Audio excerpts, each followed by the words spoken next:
Okay. So we are thrilled. Melissa Hart, my co-host, an instructor in the MFA, which who I'm sure many of you have had or will have. And Taryn, could you turn off your microphone, please? Melissa, maybe you can. I guess you can't really get them. I'll get them on the as they come in. Yeah, all right. I guess I'm not allowed to. That's right. I have to do it. That's okay. Anyway, so we're both thrilled to be to have with us tonight another awesome MFA instructor, and that is Eileen Rendahl. Unfortunately, Eileen is experiencing technical difficulties, and we can her camera is not working, so we can still hear her, I hope, and she can hear us. Eileen, are you there? I'm here. Can you hear me? Yes, I can. Excellent. So I want to introduce Eileen a little bit. Eileen is a ghostwriter and a national best-selling and award-winning author of mystery, thriller, urban fantasy, science fiction, and romance. She has also written as Christy Abbott, Lillian Bell, and Eileen Carr, as well as a few other names she can't tell you about. If you think you're confused, imagine what it's like inside her head. So Eileen, I'm going to start there. You've written under a number of different names, as well as ghostwritten for people whose names no doubt we would all recognize. So can you distinguish between those two types of writing where you use a pseudonym and then ghostwriting? Well, actually, I would throw a third category in there too. So when I started publishing, I was writing chick lit novels, kind of contemporary romantic comedies. They were light, they were funny, they were about, women talking and eating and dating. And then I wrote this other book that was kind of a more gritty psychological thriller. And my editor really liked it, but she said, anybody who sees Eileen Rendahl's name now is going to pick it up expecting shoes, shopping, and boys. And instead, we have children in danger and blood on the walls. I think you should use a pseudonym for this. And you can be open about it being your pseudonym. So that was my first foray into another name. Then I had been writing an urban fantasy series for Berkeley Publishing. And after about 3 books, they said, numbers aren't kind of good enough to keep this one going. And my editor at the time said, I'll miss you so much. I love working with you. Well, we have to find another project. And I thought it was kind of one of those New York, air kiss, let's have lunch things. But about a month later, she called and asked me if I'd ever done a house-owned series. And I didn't even know what she was talking about.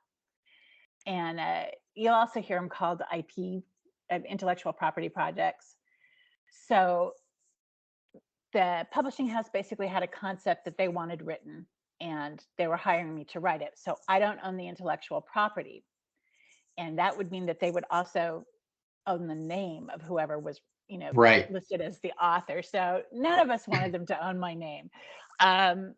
So we picked a pseudonym for that one. So I've been writing those for a little bit. And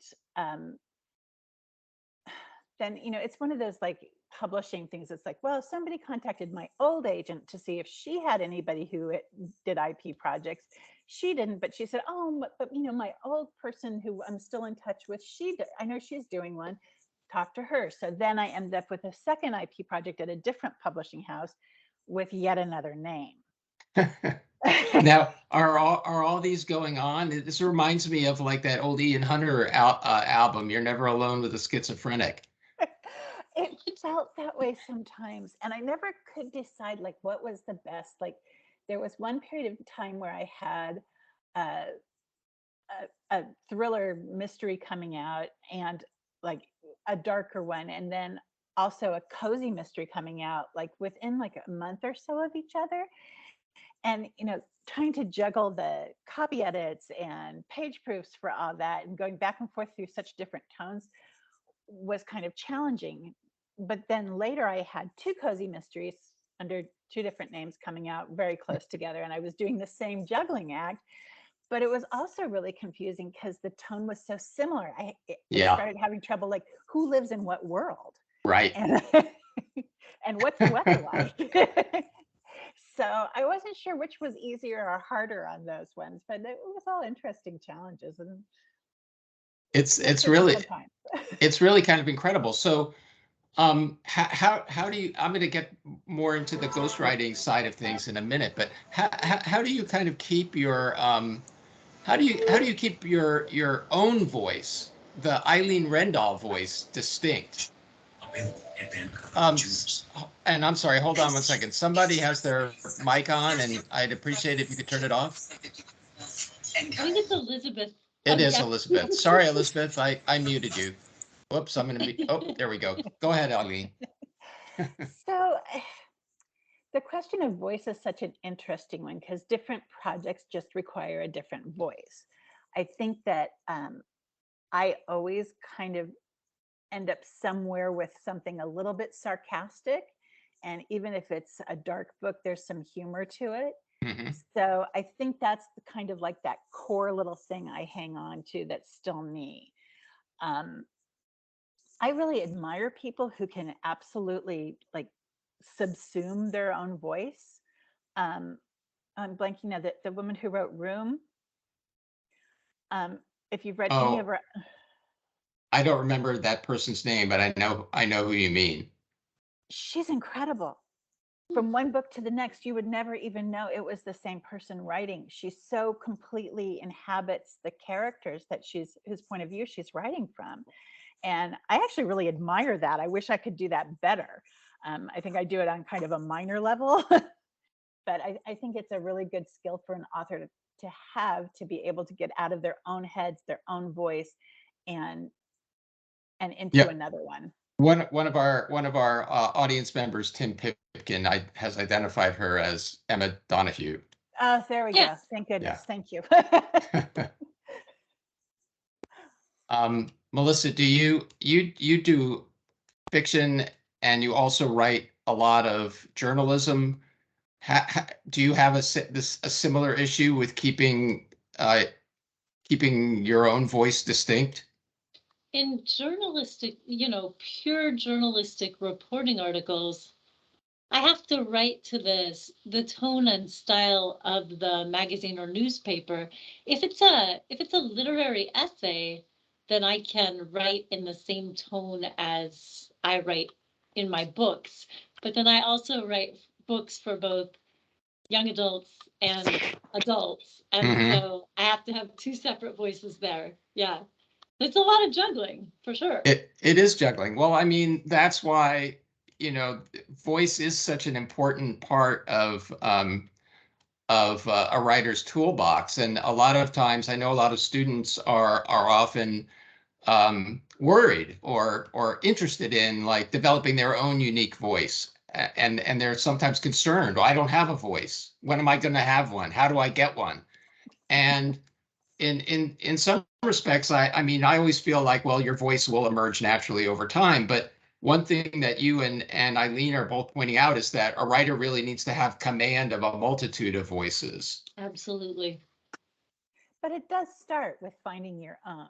I mean, when I look back on like this whole experience of, the last however many years I've been writing professionally, everything started from finding that voice that felt natural to me. Yeah. How did you find your voice? How did you recognize it as, oh, this is my voice?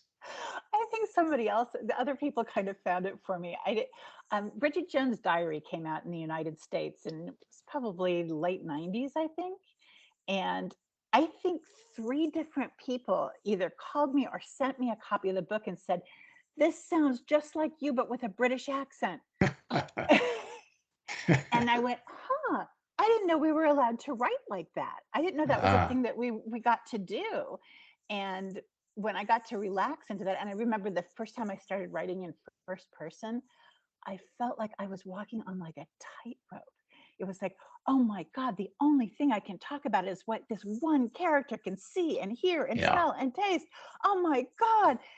But it was kind of thrilling at the same time. And I think that's really, when I relaxed into that, that's when I found my voice. And once I got that and understood what it felt like, I think that's when I could start like looking at trying on other voices and other personae.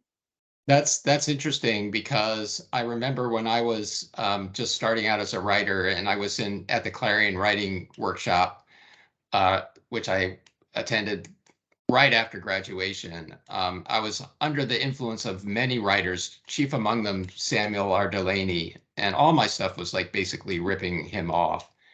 Until finally I wrote one thing, and one of my instructors pointed to a paragraph in that and said, "That's you. That's your wow. voice." And I studied that paragraph for a long time to try to understand what he meant. And you know, in a lot of ways, my career has been, that's the North Star for everything that I've written since, even though the subject matter has been very different, but the kind of the tone that he opened my eyes to in that paragraph is something that I pursued ever since. So I think sometimes it does take kind of an objective outside viewpoint to make that known. Well, we get so wrapped up in the little details of what we're doing, in the, you know, we get down there in the weeds. It's hard to get that big overall view where you see, oh, this is what's working here, and this is what isn't working here. I Yeah. mean, I think it's one of the great things about the workshops that we do is, you know, there's somebody outside of you looking at your work who understands what it means to write and saying, okay, see what you did here? This is great. Do more of that. Right. Right. I'm going to raise a question that another one of our guests has asked, which is a technical question. This person wants to know, what is more important, my voice, my characters' voices, or story structure? I think it just depends on what you're writing a lot. I mean, if you're writing literary fiction, I would say it is your character's voice that matters. Because so much of literary fiction is that sort of deep dive into a person and what it means to be that person. Um, I think that if you're writing a mystery, you might need to have more story structure in there. Although I have some very successful friends who do not plot and stuff just comes flying out however it flies out. But that's true. I mean, some genres are more they lend themselves to certain structures, I guess is what I'm trying to say. Yeah, and when you like, so I've written some romance as well, and then you've got two characters who are both your protagonists, and then that's two voices that you have to keep distinct. And I think the most successful romances, those two characters have completely separate voices because they have different worldviews, and maybe the author has a way of approaching things that makes it uniquely theirs, but you're trying to get into those two characters' heads and see the world through them. So Right. their voices are the ones that matter.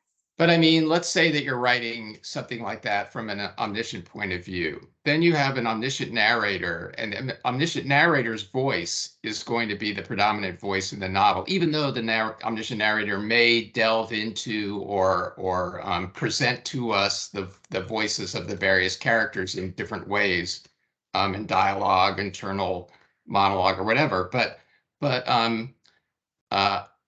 in that sense, I think you can still gain access to those other characters through another voice, I guess.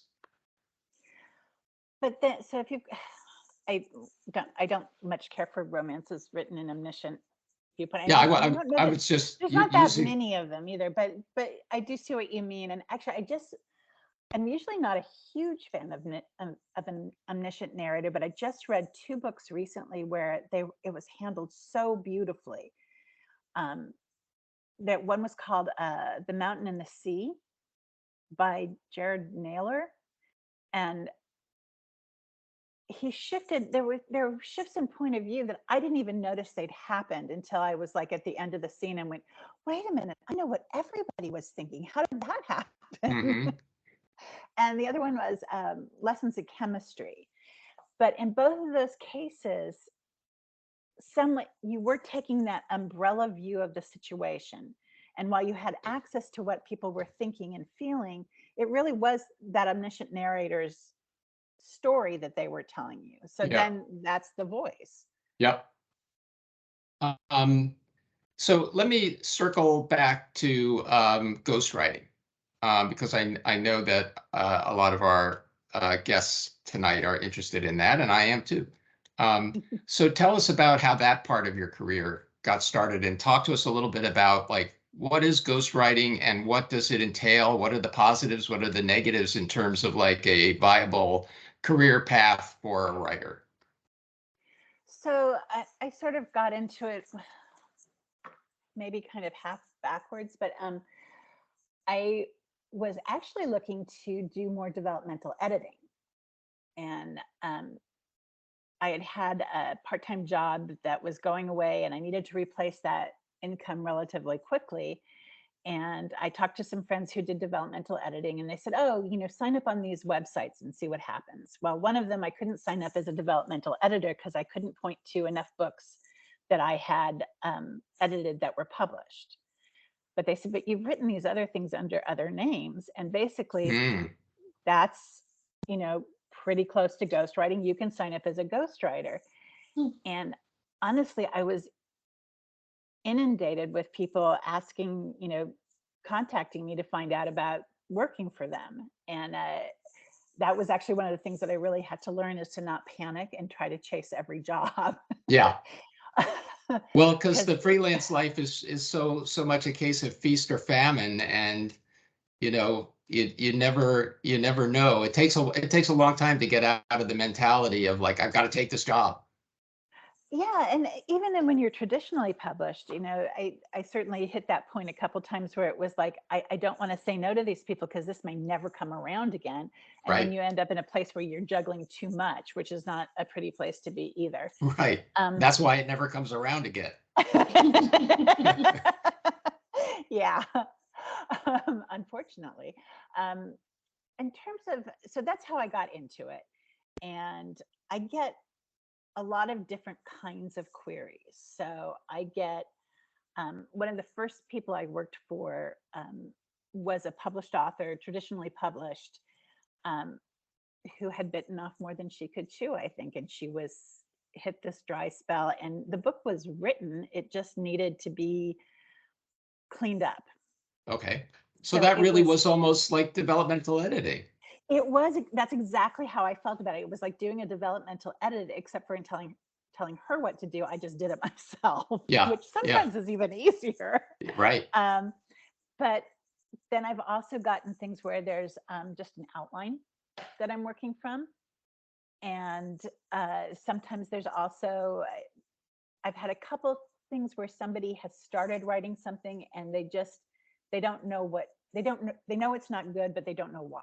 Right. So I may get sort of like the first chapter or two and notes and an outline to go forward on. Yeah, I've done some ghostwriting as well. I'm not by no means as accomplished in that realm as you are, but I have written a few novels that ghostwritten that were published, and they came to me. I signed up for an organization that was specifically, about ghostwriting, and the times I've done it, writers have come to me, or the originators or the creators, whatever, have come to me with an idea, and then I created an outline and they approved it, and then I just wrote the book. And I have to say, it was a interesting experience, the times that I've done it, and especially the first time, because I approached it just as I would any book of my own, which I think was a mistake, because I was so emotionally invested in it, and I just poured everything I had into it, like I would have done for any book, except it wasn't my book.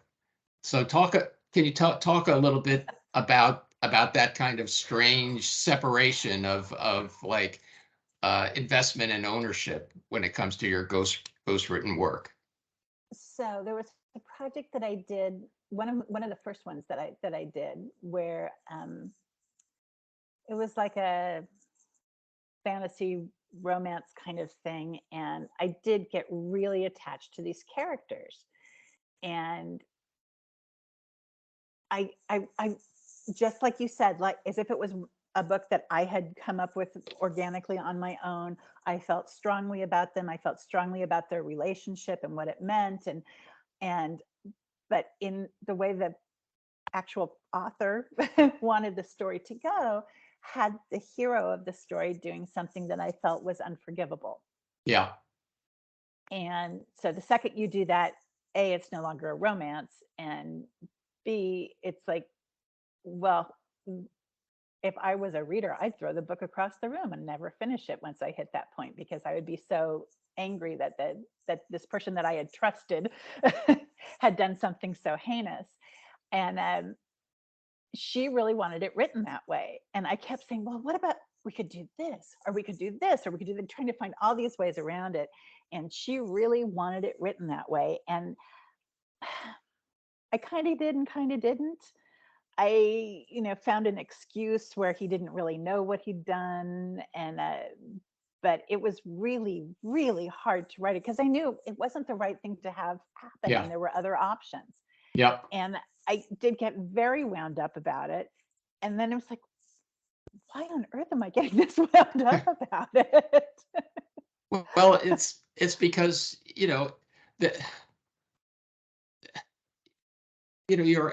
a creative person, and it's not just a switch that you can throw off and on. I think that writers pour so much of their own, of their deepest aspirations and selves into their writing, regardless of whether it's ghostwriting or not, because that's what they're hiring. That's what the people are hiring from a ghostwriter. They're not just hiring somebody who's technically adept, although they want that. Obviously, they want somebody who knows how to tell a good story and is going to do so effectively. But they're also looking for somebody that can make a connection with readers. And that's how you make a connection with readers, isn't it? You like expose parts of yourself and put them into whatever you're writing. I think there was also an element of that teaching thing, where it was like, here, let me explain to you why this doesn't work here. Yeah. And then to have the person just say, nope. It was like, Yeah. but wait, I just explained it so beautifully to you. Why would you not listen? And then what about other aspects? And I see that we have a couple of questions in the chat, and I want to assure people that we will get to those questions. What about the financial aspects of it and the sort of the contractual aspects of ghostwriting? Can you talk about that a little bit? One of the trickiest things for me has been the scheduling aspect of it. We talked earlier about overscheduling yourself. You never want to say no. And I've had to learn to say no, or say, this sounds like a great project. I can get to it 6 months from now. Right. So that's been hard. For most of the books that I've written, I charge per word. And usually it ends up being relatively close to what I might get for an advance on another book. There have been a couple people who have asked me to write basically on spec and saying, well, you'll get a portion of the royalties. And I'm like, no. Yeah. No. I've been around this block a few too many times. No. And then sometimes those people are very offended when you say no.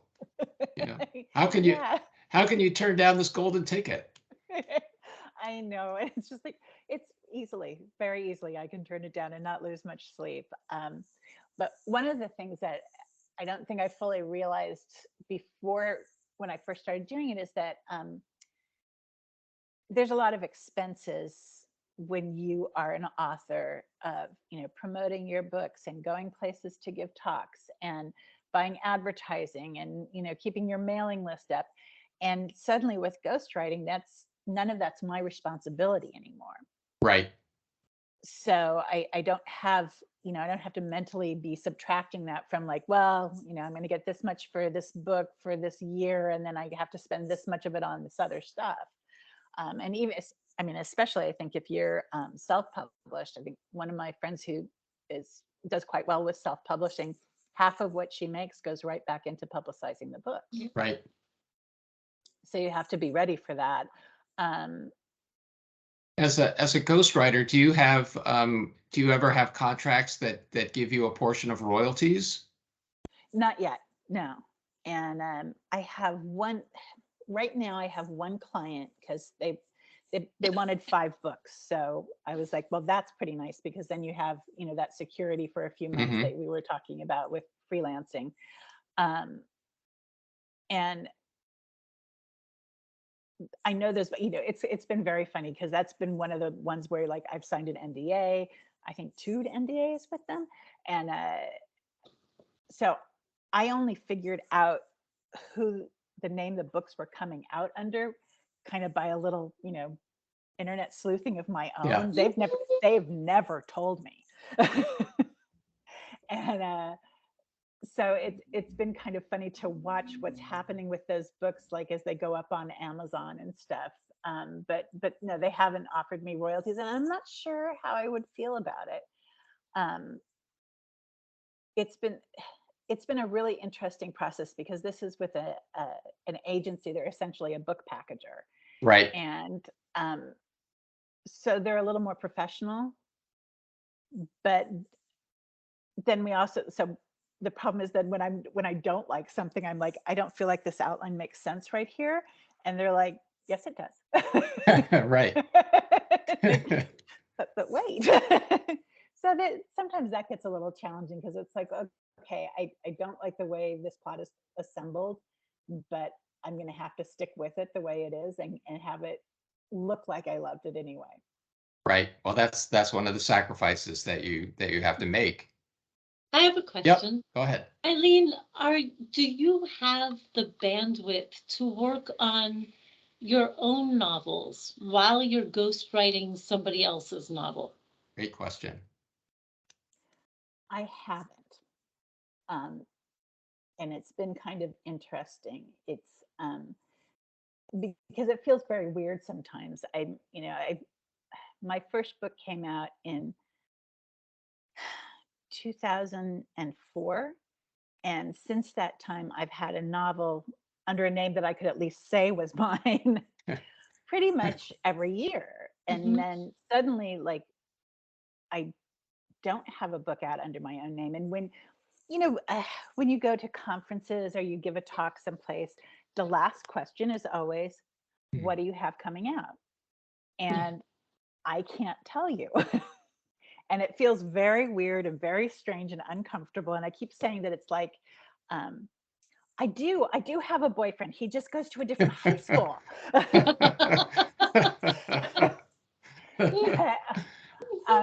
Sure, so Jan. Exactly. And so that always feels a little bit weird. Now I've lost track of where I started on this question about, working on my own stuff. Every once in a while lately, I'll get an idea and I'll think, oh, that would be fun to play with. I could twist that around this way or that. And then I'm just like, and when are you going to do that? Yeah. When are you going to get to that? And so I keep saying, just set it aside. And I think what might happen is that when I get one of those ideas that's really sticky, the ones that like you keep thinking about it, you think about it once and you say, no, put it aside. And then like you wake up thinking about it, or while you're doing the dishes, it pops in your head. I think one of those is going to happen. And then I'll find a way to write my own stuff as well as Right. the ghostwriting. Right. Okay. Melissa, Okay. do you want to grab some questions from the? Lots of questions. Yeah. So let's see. Is ghostwriting profitable? Does it pay the bills? For me right now, the combination of ghostwriting and teaching is paying the bills. Okay. And which, as an author, trying to write professionally is a pretty good feeling once if you know that you're going to be able to like cover the mortgage the way you need to. Yep.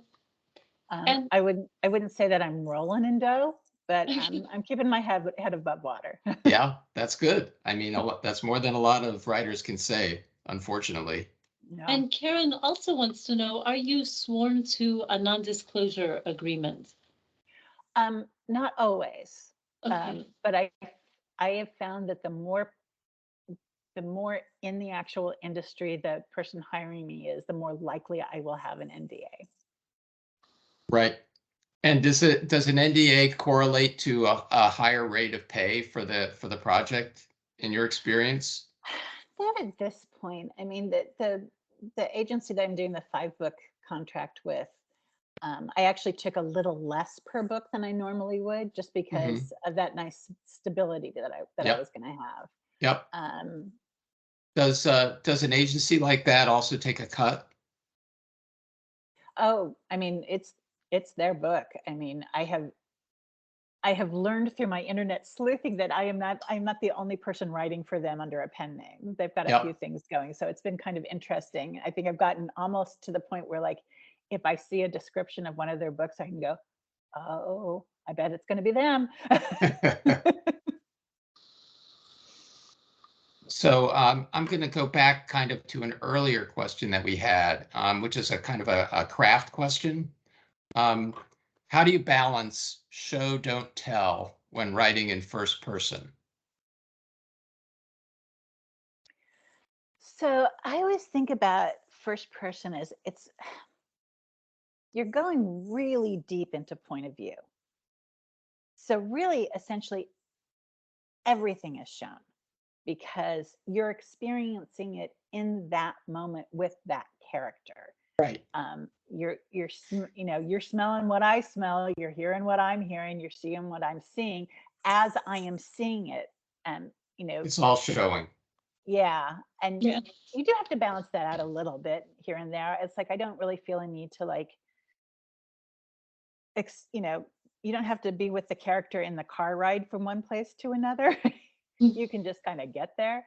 But I do feel it's a lot more showing than telling, just by the nature of the point of view.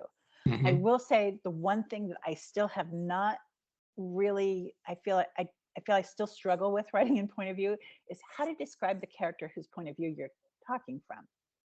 Because you don't want to do the look in the mirror and describe yourself. So that is one that I actually still really, it's like every time I'm like, how am I going to let people know what she looks like? Right. Right. And even if you figure it out for one book, you don't want to repeat yourself in another book. No, you have to find new ways each time. That's my biggest challenge with first person, I think. And there's such a good question that just came up. Are you creating the story yourself? Is somebody else creating the story and you're writing it? I know you addressed that a little bit. Kenzie elaborates, if it's someone else creating the story, I love this. How do you keep yourself from running away with that idea? Oh, well, when I was describing that romance where the hero did something very unheroic, it was very hard to keep myself from running away with it. So for the ones that I'm writing right now, because the outline is very clear and chapter by chapter, I can put in a few things, but I don't have room to run away with it too much. I'm constrained by that.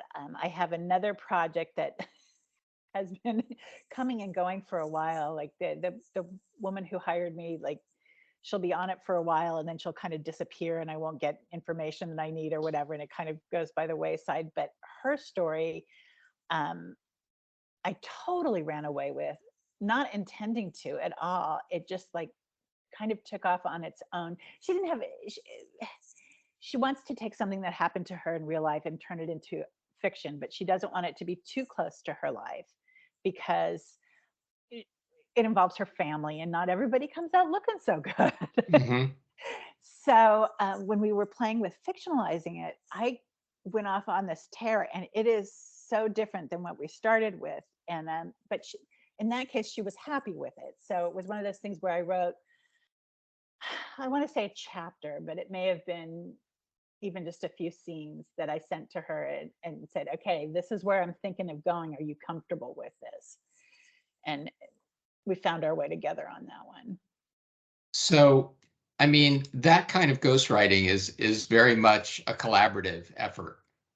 Even though, one person is clearly more in charge than the other, just by the circumstances. But there are other forms of more co-equal collaboration. Have you written any books that way? No, I haven't. And, I think it would be really fun to do that because I really do find the collaborative part of it kind of groovy. I mean, it was one of the things when I was getting my MFA that I loved the workshops because I was lucky that the workshops was in, they were all very positive and, upbeat. We didn't have any like nightmare scenarios. And it really did feel like I was there with this group of people who were just trying to help me make the best story that I could out of this idea. And it got very exciting. And I felt, and I can't think of everything. I think it's really fun. Oh gosh, we got a lot of questions. We do. We got a flood of questions coming in. So how about this one? What has been your career path in ghostwriting? You talked about this a bit. How do you recommend that people in this room right now begin as a ghostwriter? So I was thinking about this before we started tonight. It was like, because when I would come to presentations like this before I was published, or even, even still, if I'm still looking for work, is like, so how do I get this work? Yeah. And for me, I know that doors opened because I was already traditionally published. And not everybody's going to get to do that. I have gotten quite a bit of work through a site called Upwork. Mm-hmm. And you don't have to have you don't have to prove anything about yourself to sign up, which is both good and bad, I think. But through there, you can start getting a set of clients that you've written for. And some of those ones you have to watch out because I've gotten some really low ball offers on some of those. It's like, no, they want it fast and they want it cheap. And I'm too old. I can't do that anymore.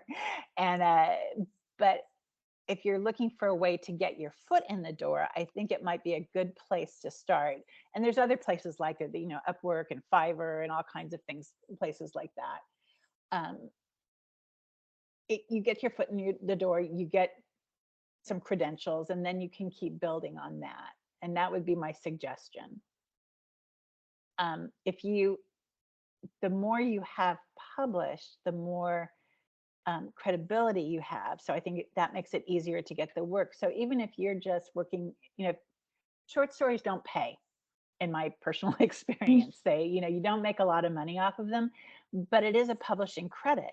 And it's also a piece of work that you can send to people and say, oh, if you want to see my work, this is what I do. So I would put some energy into making sure that you're working on those short stories and getting them submitted places. Yep, and I'll remind our students that submitting a short story is one of the requirements for graduating. So you might as well get at it.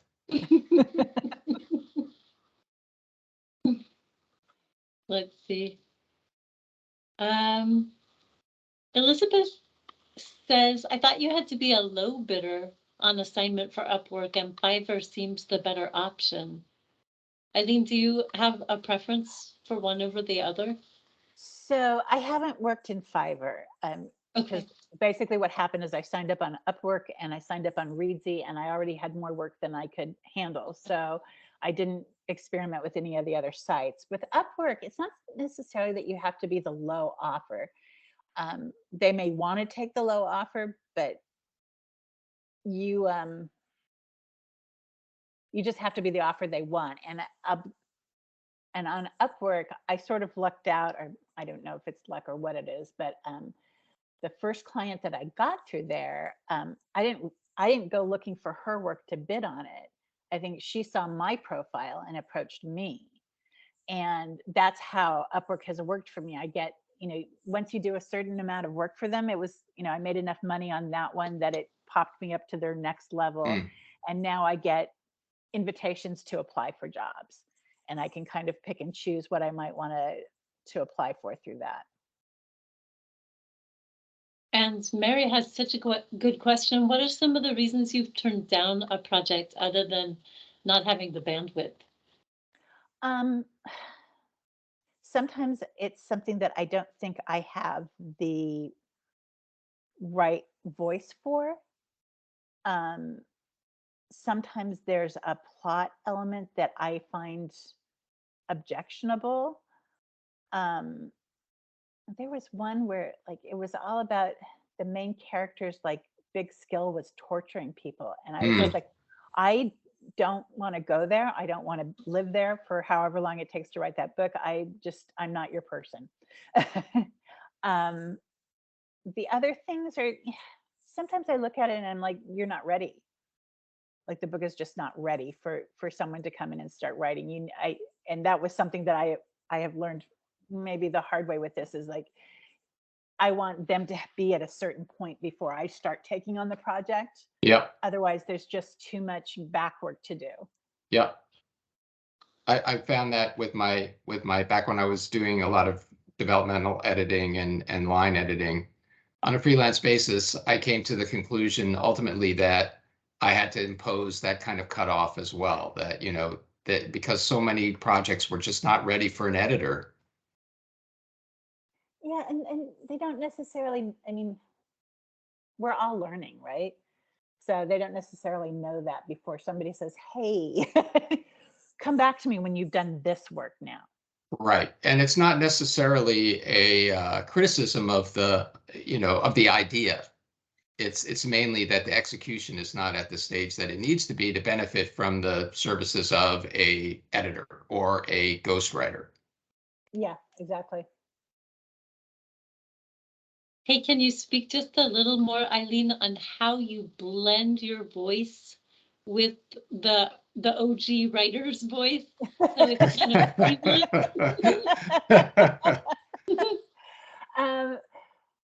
I think one of the things that does happen is, people who want to hire me, usually if they approach me, I'll send them a sample of my work. I'll send them a PDF of one of my novels or a short story, whatever I feel kind of matches a little bit what they're doing. So one of the reasons they're hiring me is because my voice does mesh with them. So we're not fighting quite so much over how it should sound and what their kind of worldview is. Eileen, we had another question from Tamara who wants to know, going back to the conversation we were just having, how do you identify when something is ready? How do you know, as somebody who's being approached with a project, that this is ready for me to take on, as opposed to come back, when you've got your ducks all in a row? Well, they're going to submit some material to you. I mean, some people are very cagey. They think we're going to steal their ideas. And it's like, I don't know how to tell you this, but ideas are so thick on the ground. I don't need to steal yours. Yeah. Trust me on this. So, so usually they'll share with me an outline or at least a synopsis. And, you get to the point. I mean, it's one of the things that you learn going through an MFA program, is to read like a writer. Yeah. So you're reading these outlines and you're reading these things, and you get a better sense of like, I can see where the holes are here. I can see what, I don't understand this character's motivation or how we get from here to here to here, and what it is that, how the story should work. We get a better sense of structure and character arc and setting. And so you get a better, you can read that stuff and go, this isn't quite there yet. Yeah. And sometimes you read it and you're like, oh, this isn't there yet, but I know what it needs. Right. Right. And that can be kind of fun too. That can be dangerous as well. Yes.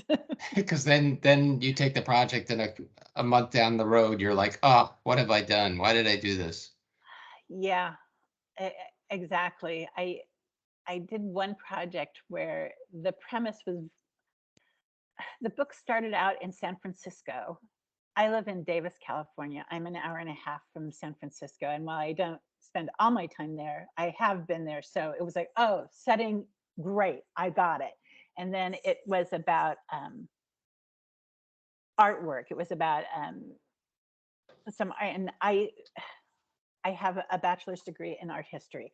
So I was like, this is my book to write. But then I got into it, and then the characters left and they go to India, and I have never been to India.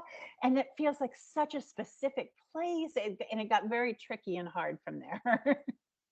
That brings up another question I wanted to ask, actually, which is what about research? I mean, because when you're writing your own book, I feel like, the research that it demands is somehow easier than when you're ghostwriting something and you are kind of compelled by the plot or whatever to do research into something they might not actually care all that much about or be all that interested in. So how is that something you would judge early on, or as early on as possible in your decision whether or not to take a project on? Well, I do prefer things, especially with setting. For me, it's so important for the character to be physically grounded in the reality of the setting. For me, I want them to, walk out the door and smell things and feel things and hear things. And so I have kind of shied away from projects that take place in places that I've never been. Right. Although I did have one recently where they said, when we were, I sent them something and they, we were talking about how we were going to go forward, and they're like, stop making it so specific to this place. And I'm like, but you've said it in this place. But they wanted actually kind of a more generic feel to it. And I'm not really sure. It's one of those things that I didn't particularly agree Right. with, but I've, you kind of suck it up and do it anyway. Right.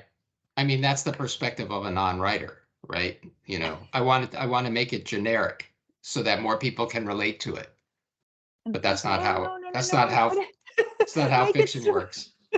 Make it super specific so we can feel it. Yeah, exactly. There's another terrific question here. How, as a new writer and aspiring ghostwriter, do you recommend that people build their skill sets to become stronger? Do you recommend editing gigs, teaching gigs, etc.? The short answer to that is, of course, yes to everything. But we were talking earlier about writing short stories, and one of the things that I enjoyed when I was getting my MFA was I hadn't written many short stories before, so I kind of was getting into it. But it's a really great place to experiment. It's a great place to try things on, because you're not committed to 80,000 words. You're usually held to somewhere around 5,000 words. And so I wrote something in second person. Unreliable narrators, teen stuff, middle grade stuff.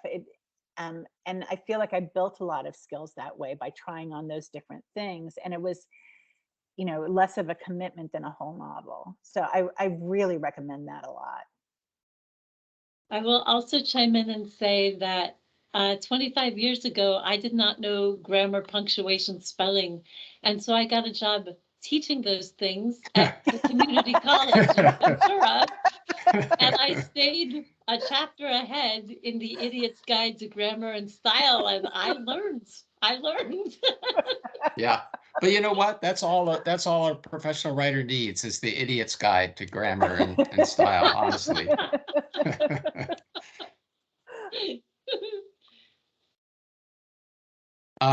So this is a good question from Danny. She says, as a ghostwriter, I'm going to kind of paraphrase the question.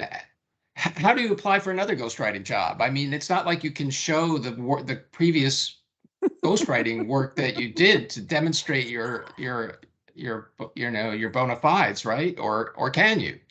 Well, what happens, like, so like on the websites like Upwork or Readsy, is even if they don't know exactly who the person is, your client rates you and says they did a great job, this worked out really well, or it didn't work out well, however that goes. So I mean, that's there's a couple beauties to working through that website, is things like that. I don't have to worry quite like, can I get a recommendation from you, or will you write something that says I did a good job? It kind of happens automatically. The other thing is, of course, that the payment thing happens automatically too. I don't have to bill anyone or yell at them if they're behind or something.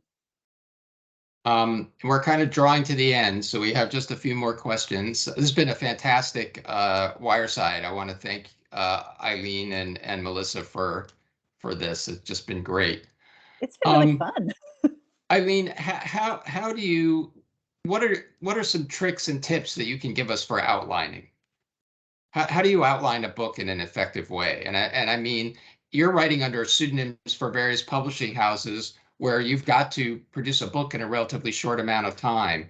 You don't have time really to wait for inspiration to strike necessarily. So what are your tricks for making like a workable outline?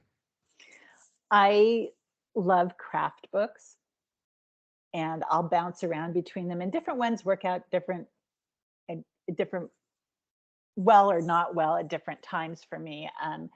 But I will deep dive into Alexandra Sokolov's books. She has some great craft books.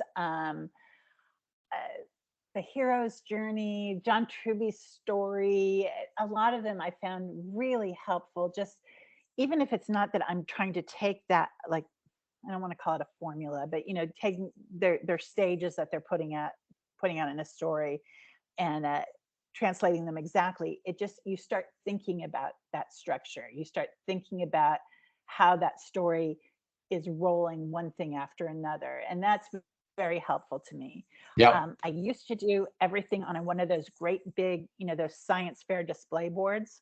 I used to do everything on those with different colored Post-it notes and stuff. Wow. So I would be, sort of brainstorming the story out, and I'd be like, oh, this feels like a first act thing, so I'm going to put it over on this left side. It's a third act thing over here, second act, somewhere in this big giant middle. And I would end up with like all these different things that had to happen, and slowly but surely they would get sort of focused and put into more of a chronological linear. Right. That's like relying upon your unconscious or your sort of pattern imposing faculties, right? And I mean, that's a big part of what writers do, I think, is they detect patterns. That's how we find meaning in things, is looking for patterns. Yeah.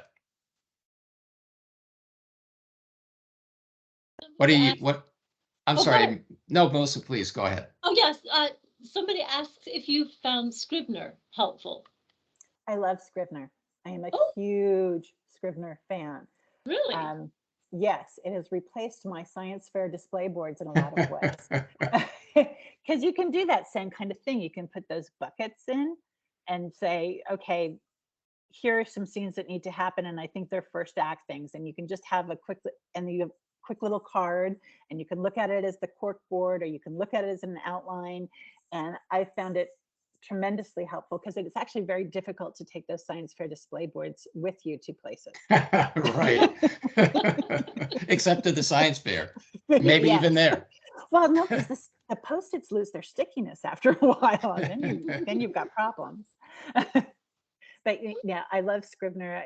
I love the ability to move those scenes around that way. I love having a place where I can keep research and character names and place descriptions and names. It's been really helpful to me. And with that, I think we're going to close out for the night. I want to call everyone's attention to Melissa is doing a live Twitter chat as soon as we finish here. Tonight. Yeah, I'm just lurking tonight. Oh, you're just lurking. Okay. It's really useful. Yeah. So that's just search for that hashtag MG Book Chat in Twitter. And with that, I want to thank again Melissa and our guest Eileen for joining us tonight, and thank you everyone for coming and joining us as well. And Thank you, Eileen. We'll see you next time. It's been great. See ya.